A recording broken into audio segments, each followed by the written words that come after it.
मग एमआयएमनं जर भारतीय जनता पार्टीचं हिंदुत्व स्वीकारलं असे स्थानिक आमदार म्हणत असतील, मग ह्या जिल्ह्यामध्ये या महाराष्ट्रामध्ये हिंदुत्वाच्या नावावर मतं मागण्याचा प्रश्नच उद्भवत नाही.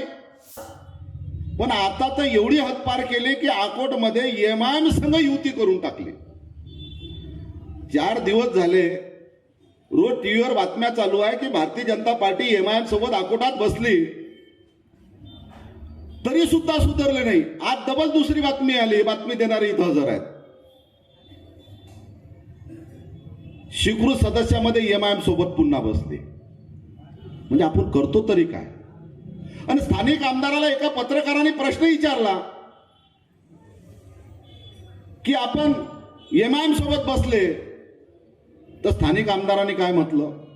एमआयएमनं आमचे विचार स्वीकारले. एमआयएमनं भारतीय जनता पार्टीचे विचार मान्य केले. एमआयएमनं भारतीय जनता पार्टीचं हिंदुत्व स्वीकारलं.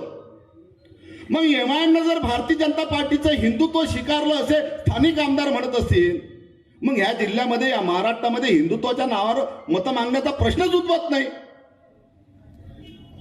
मग कोणाच्या विरोधात मतं मागायचे? एमआयएम ने तो हिंदुत्व स्वीकारा, मान्य कर लिया, फिर आप किसके विरोध में वोट मांगने का है? अरे तुम्ही बोलता तरी काय? किती लोकांची आपण दिशाभूल करायची? विधानसभेला बटेंगे कटेंगे आपण म्हणायचं, हिंदुत्वाची दिशाभूल करायची. तुम्हाला प्रामाणिकपणे सांगतो, हा भाग जो आहे, हा भाग खरोखर एक शिकलेला वर्ग ह्या परिसरामध्ये राहतात.